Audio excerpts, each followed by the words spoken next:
Chapter 16. The Betrayal. Ahead, voices echoed faintly through the corridor. Eira froze mid-step, her hands snapping up. Kai stopped and listened.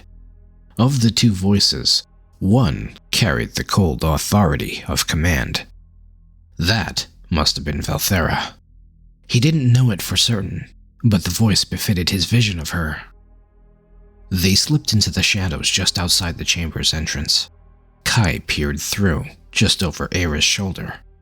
The chamber beyond seemed no larger than Korik's workshop. Its floor was carved with spiraling language, and each symbol was glowing violet.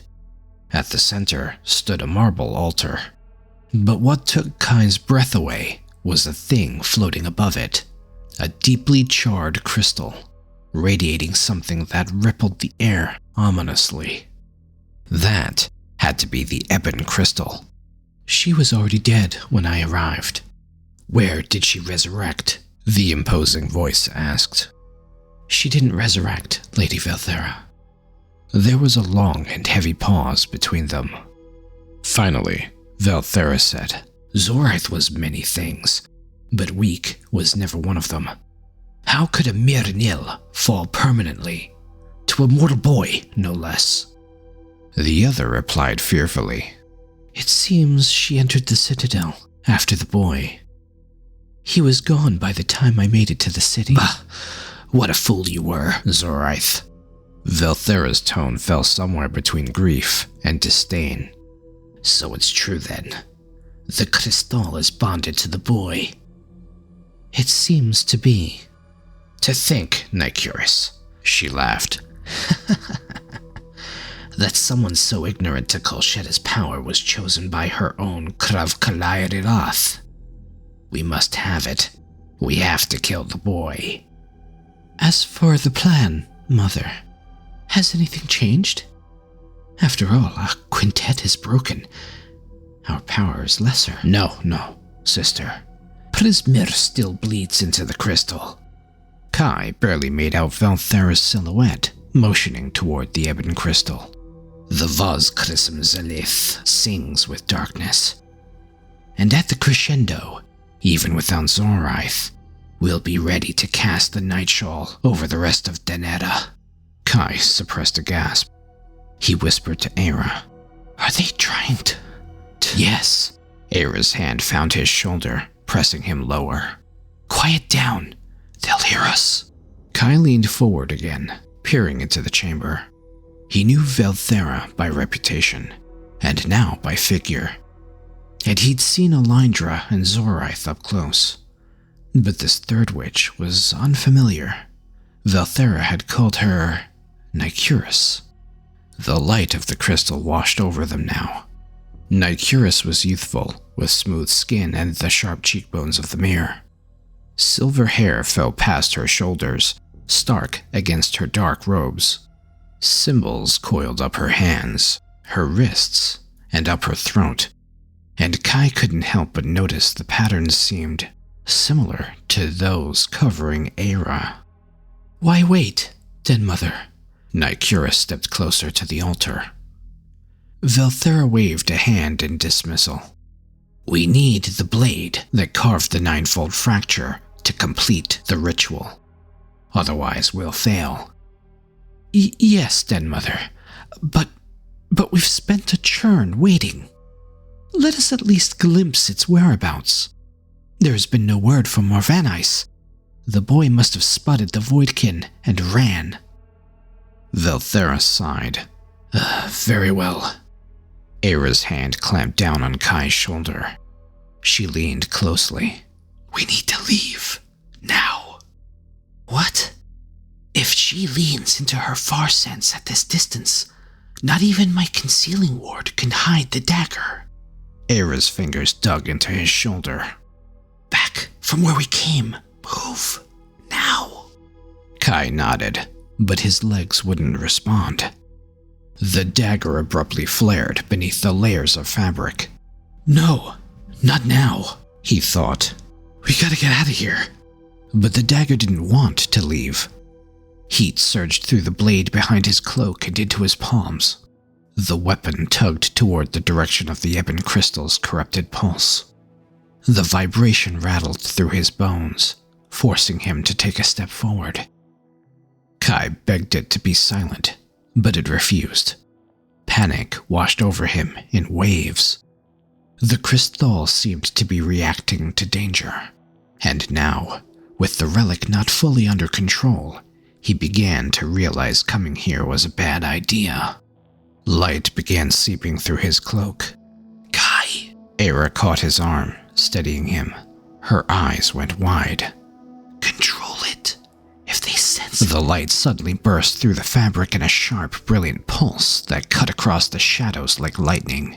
Nycurus's head snapped toward the archway. "Who's there?" Her voice echoed through the chamber and down the hallway.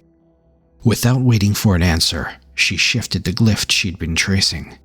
The pattern twisted midair, expanding outward like a luminous web that spread across the threshold, searching. Kai rounded the corner away from the chamber and pressed himself against the wall, trying to smother the light with his cloak. It didn't help. The glow pushed through relentlessly. "Eira!" he breathed. "What do we do?" Her gaze darted between the witches and the artifact in Kai's hand, frowning. "Stay here," she said firmly. "Don't move from the shadows." Kai's blood ran cold. Before he could respond, Eira stepped forward. She didn't do it cautiously, either, nor with her blade drawn. Was she sacrificing herself for him? No sooner had the thought come to him, it immediately began to turn, because Velthera's expression changed from suspicion to one of recognition. Nycurus didn't strike either. Instead, her hand lowered, and the luminous web dissolved around them. Eira spoke casually. Kai couldn't hear the words over the blood pounding in his ears, but he saw the way she held herself, poised and controlled. She held no tension of someone caught in the act, but the composure of family members addressing each other after laboring in the churn. She's a witch! The realization made his stomach twist and lurch. Void's hole, he thought. I'm gonna be sick. Again. Nausea crawled up his throat. He had to press his free hand against the wall to keep from doubling over. She lied to me. The whole time. She lied. The Kris'thal burned hot against him, but he could no longer focus on it long enough to feel it. Everything had gone numb. He wanted to bolt out of there, but his legs had locked, muscles refusing the command. All he could do was crouch there in the shadows and watch her speak to the witches like she'd done it 100 times before. Why didn't you bring the Kris'thal directly to me? Velthera's voice carried a thread of suspicion. Zorath boxed in my movements. She meant to kill me, take the relic and betray you, Mother. I took the dagger to the boy because it was the one move Zorath wouldn't expect, and I knew he'd rid us of her. And now that she's gone, I've returned to you. Indeed. Velthera let the silence stretch, studying her. And where is the Kris'thal now? With the boy, nearby. Eira's tone held even. She bowed her head ever so slightly. I would have your assurance that I might be restored to your graces, Mother. Kai's throat constricted. She had been using him. That much he was certain of now. How much of what she had told him was true? If she did all this to awaken the Kris'thal for Velthera, he was done for. If she truly intended to rid the world of the Night Coven, there might still be a chance to get out of this alive. Clever. Velthera stepped forward. She raised her hand as if to touch Eira's face, but stopped short. I worried for you, child. When Nycurus returned and spoke of Zoraith's demise, I feared the worst for you. It was a complicated dance. I came as soon as I could. Of course you did. Velthera's voice softened, maternal, almost. You've always been loyal to me. Come, bring me the Kris'thal. Heed not these words, dead mother. The new voice coiled through the chamber, layered with knowing malice. He recognized this voice. Olindra. From the darkness above the Ebon Crystal, a figure descended, unraveling like a marionette peeling away from invisible strings. As she settled, her gaze fell on Eira first. The witch grinned wickedly. Eira didn't move, but Kai saw her fingers curling slowly at her sides, and the barely perceptible stiffening of her shoulders. This wasn't part of her plan, whatever that plan was. Olindra's bare feet finally touched the stone, and she took a step forward. She hath woven deceit into the threads of thy design, treading not in the shadow of thy will, but in defiance thereof. Velthera's voice darkened. Explain. This one, she shouted, lifting a skeletal hand, gesturing toward Eira as though she were nothing more than a broken tool. Many veils hath she labored against the Night Coven, creeping in thy shadow, feigning devotion, whetting a blade for thy heart. Never did she purpose to deliver the Kris'thal unto thy hand. She meaneth to have the boy unmake the Vaz Chrism Zelith ere this veil be done. Relief and fury twisted together in Kai's chest until he couldn't tell which was which. She wasn't loyal to the Coven after all. It was true. She'd been planning to destroy them. But she had still lied about who she was. She still used him. Still kept him in the dark. Let him believe she was just... what? A guide? A friend? Olindra turned fully toward Eira now, her smile stretching grotesquely wide. But she did speak one truth. She came as soon as she could. 'Twas I who let them here. Her fingers rose again, pointing toward the archway and into the shadows where Kai remained crouched. The boy cowers in the dark just beyond sight. Void's hex. Eira practically spat the profanity. Huh. I trained you, girl. Velthera's voice dropped, cold and precise. I pulled you from nothing. And this is how you repay my kindness? Kindness? Eira laughed bitterly. Is that what you call it? We gave you power you never could have claimed on your own. Velthera gestured to the chamber around them. We offered you a place among us, and you threw it away for what? Some misguided notion of freedom? You put me in chains and tortured me. You left me in those ruins, alone, with no provisions for cycles on end. Then you sent these sisters of mine to beat me.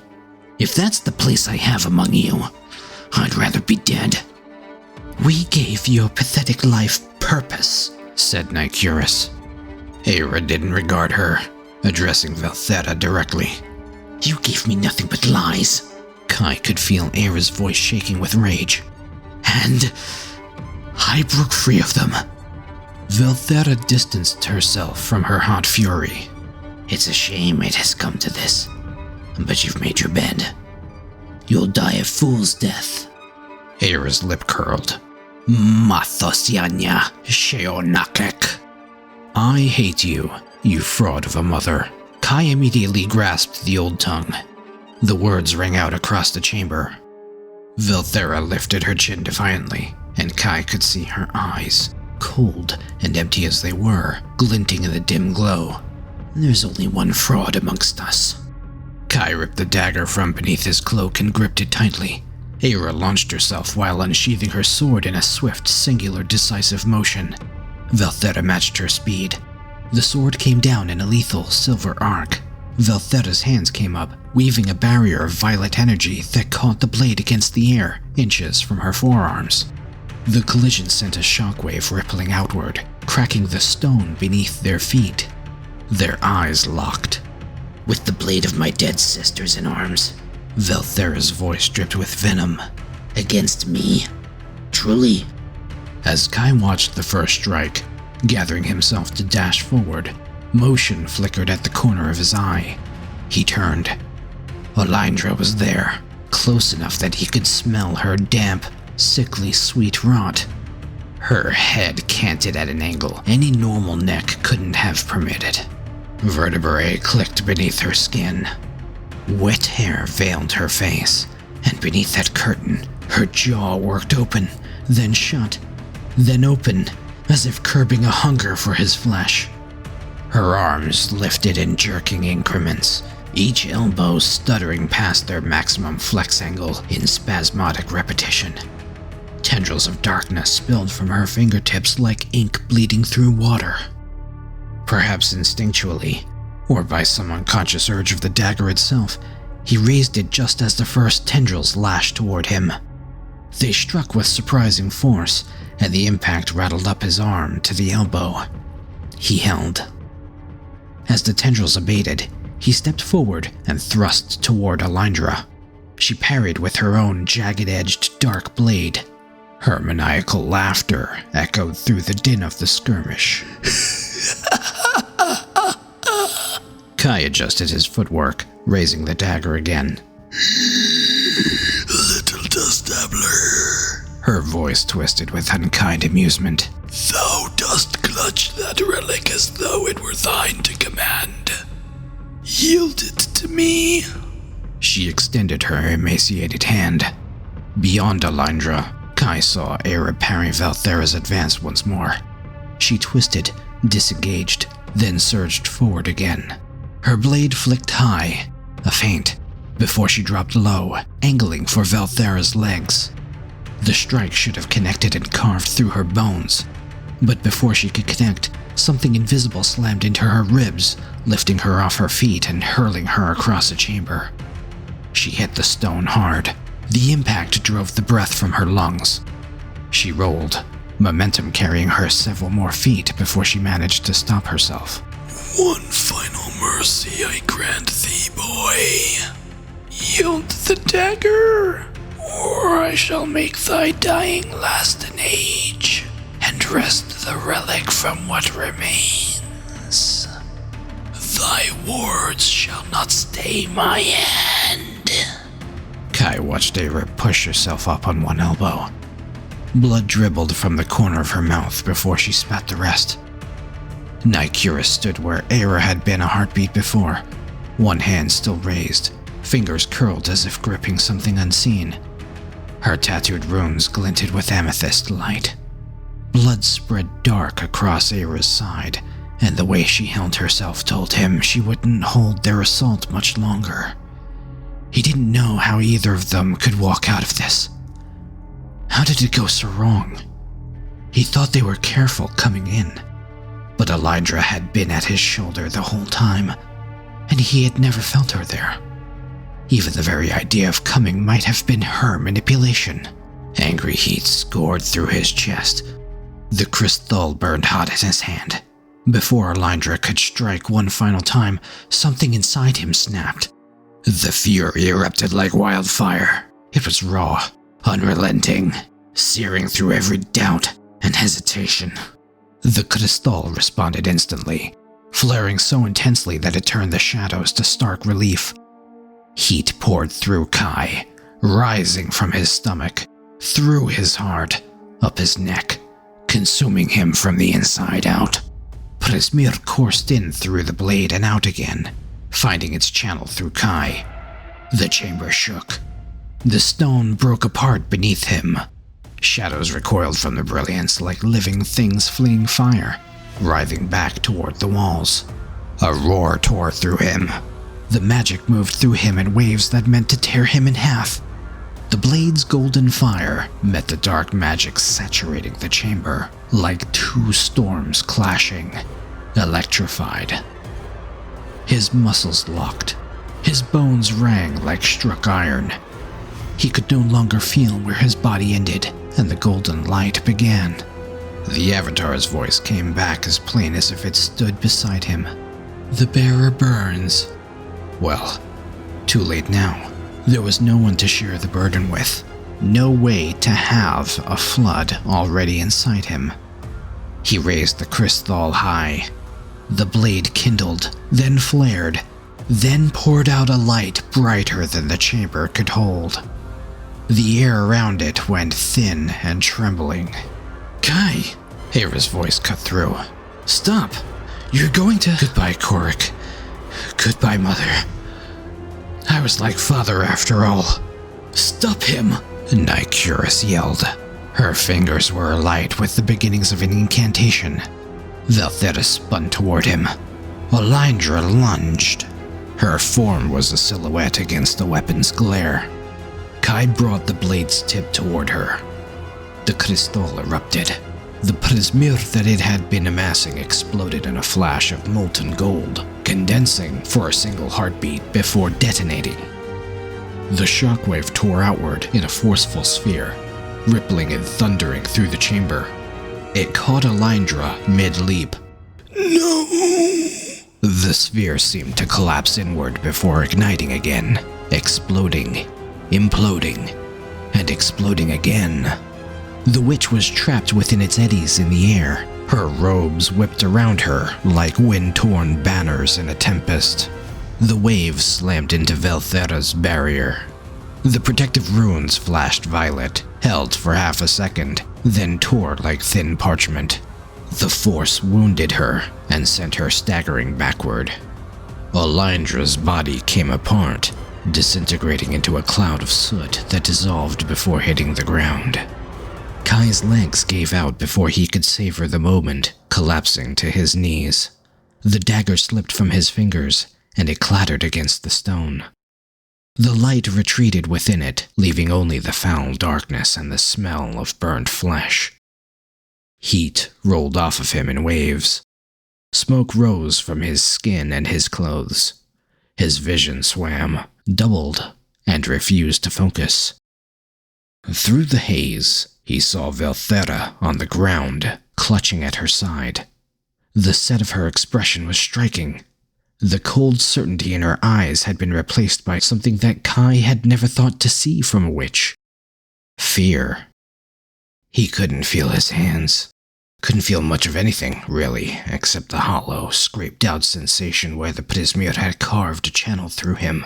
His body was breaking. His mind was fracturing. But Alindra was gone, and all of the witches now knew what he was capable of. He grinned with grim satisfaction, and suddenly, the world was tilting sideways. Eira was at Kai's side before the grin had evaporated from his face. Guilt coiled within her. And this was her fault. She should have stopped him before they set foot in this cursed place. But would she have been able to? Alindra's whispering had already sunk claws into his mind even before they turned toward the Black Sentinel, into both their minds. The runes along her blade guttered and died. Spent. Eira shoved the dim length into its scabbard. Around her, the destruction was laid bare. Debris littered the oratory. Smoke curled from the scorch marks where incantations had missed their target and struck marble. The chamber still hummed with the aftershock of the crystal dagger's eruption. The Ebon Crystal hovered above the ruin of the altar below it, seemingly in defiance of their effort to destroy it. Kai? Kai! She shook him softly, forcing his attention back to her. Worry bled into her tone before she could stop it. Look at me. Are you? He groaned. Good. He wasn't completely out. How much power had he burned? Too much, that she knew. Kolsheda's focus, that hexed dagger, had nearly consumed him. And they still had to make it out of the tower. If she couldn't get him moving, they'd be as good as dead. Her head snapped to a groan from the far side of the oratory. The woman she once called Mother dragged herself upright from the rubble. Dark veins branched across her temples like cracks in porcelain. One hand clutched her side where Kai's release had struck her. The flesh was burned black, and blood seeped between her fingers as she tried to stanch it. But it wasn't the pain that she found in Mother's eyes. Instead, they were blazing a vector of rage through the air directly at her. You! Velthera's tone seethed with fury. The witch was already pushing upright. You have no idea what you've done. Oh, Eira knew. She'd broken her covenant and struck at the master who'd raised her and shaped her into who she was. There was no coming back from this. Veltheta would hunt her to the ends of Danetta. Eira would have to end her, which seemed impossible right now. She'd have to come back to finish it, if they could survive the next few minutes. She reached for Kai. He came up unresisting, head lolling toward his shoulder. In the brief moments where his eyes were open, he focused somewhere fully past her. She got under his arm and took his weight. Nycurus was stirring. Veltheta staggered forward with labored steps. Her robes were torn and tattered, and she struggled to keep up the shoulder of her vestment. Kai, I need you to move with me, okay? Okay. He leaned against her shoulder. She turned him toward the corridor as Velthera stumbled. As she put distance between them, she heard Veltheta's voice tear across the oratory behind them. Dame Myr'ides, stop them! Eira tensed every muscle and forced Kai's weight forward. Stay with me, we're not done. His chin had fallen against his collarbone, and his breathing was shallow. I can't. Yes, you can. No room for argument. Just a little further. A sound carried up the corridor behind them. Slow, measured, coming closer. The sound made the hair on the back of her neck stand on end. A cold prickle surged down her arms, and she shivered. Run, if you must. They passed through the postern's ruined arch onto the exterior steps spiraling down the tower. The wind caught them at once, snapping at their cloaks as if beckoning them into the chasm. Eira looked back as Myr'ides turned the corner of the corridor, coming to a halt. Found you, she said. Her greatsword rode her shoulder, the blade nearly as tall as a man. She cocked her head a fraction, as if considering how much brutality should be enacted upon them. She took the sword in both gauntleted hands and held it high. Zemzar! She belted the incantation and charged. She thundered down the corridor. The footfall of her Solarates sent chills rushing up Eira's spine. Her bulk filled the passage, and her massive cape streamed behind her like a war banner unfurled at speed. She didn't slow at the entryway either. Myr'ides hit the masonry like a battering ram. The already too frail frame exploded outward. Chunks of stone the size of a man's torso blasted horizontally into the void, trailing debris as they arced through the air before plummeting toward the sea below. Smaller fragments rained down past Eira. Myr'ides stepped through the wreckage, boots crunching on the rubble she had made, great sword still gripped in both her hands. She looked down at the two of them on the steps and smiled. Eira knew this smile. She'd been a child when she first learned what it meant. The Knight Banneret wore it before lessons that would leave marks. That smile meant broken ribs, dislocated shoulders, days spent unable to breathe, let alone stand without agony lancing through her. You'll never take a real beating, Myr'ides would say afterward, standing over Eira while she bled in the dirt. Runts like you don't feed from the Ebon Crystal like we do. The memory passed in a breath. Myr'ides descended. Faster, Kai, move! Her voice came out weaker than she wanted, but he didn't seem to hear the difference. He merely grunted. She shoved him forward, almost sending them both pitching down the steps as the Knight Banneret started after them. Behind her, steel hissed through the air. Eira reacted on the sound alone, not waiting for anything more. She yanked Kai down, pressing them both flat against the stairs as the greatsword carved through where their heads had been. The blade careened and smacked against stone. Sparks fountained from the strike. A piece of the step's outer edge sheared loose and tumbled below. Voids. If that blow had landed... She didn't finish the thought.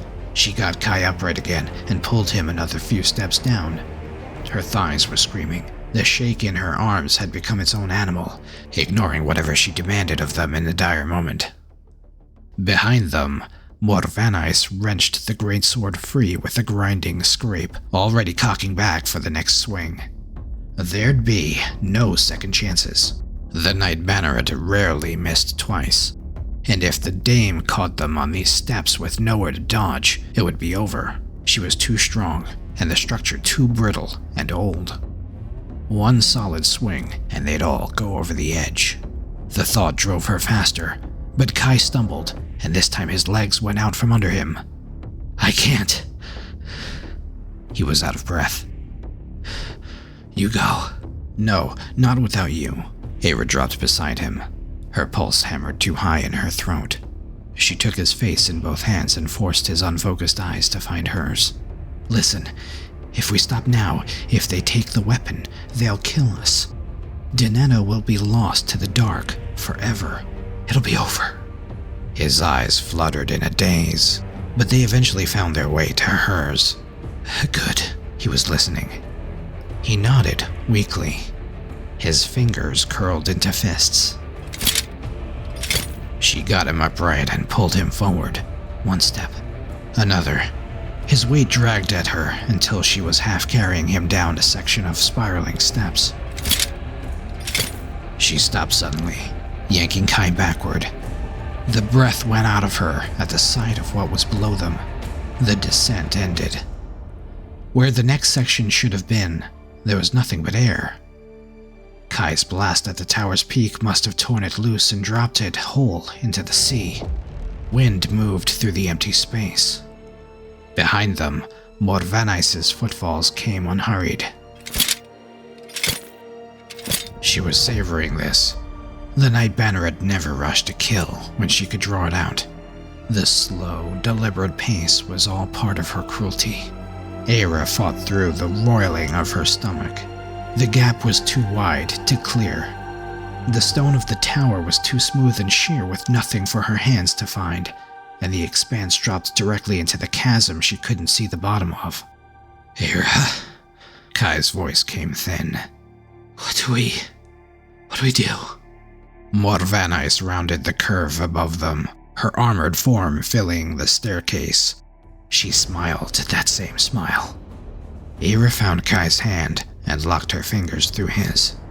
"We jump," she said. His head turned slowly. He looked down past the broken edge into nothing. "What?" "Into the sea." She pulled him toward the broken edge where the stairs ended. The wind came up at them from below, spray and the far crash of waves riding it. "It's the only way." "We'll die," he said. "And we'll die here if we don't." Her free hand was already tracing Myr'ides in the air, reaching for any working that might cushion the fall. The runes guttered. She had already burned through the last of her dust. Whatever it gave her would have to be enough. Myr'ides descended another step, and another. Her lips moved against an incantation. She lifted the greatsword. It caught alight. Fire ran the blade's length, orange and red and white hot closest to the steel's edge. Tiny detonations sparked across its shaft, each one reigniting the entire process over and over again. Heat shimmered in the air around the Knight Banneret. "Do you still trust me, Kai?" She didn't wait for an answer. When the greatsword came down, soaring like a meteor flame, they were already over the edge.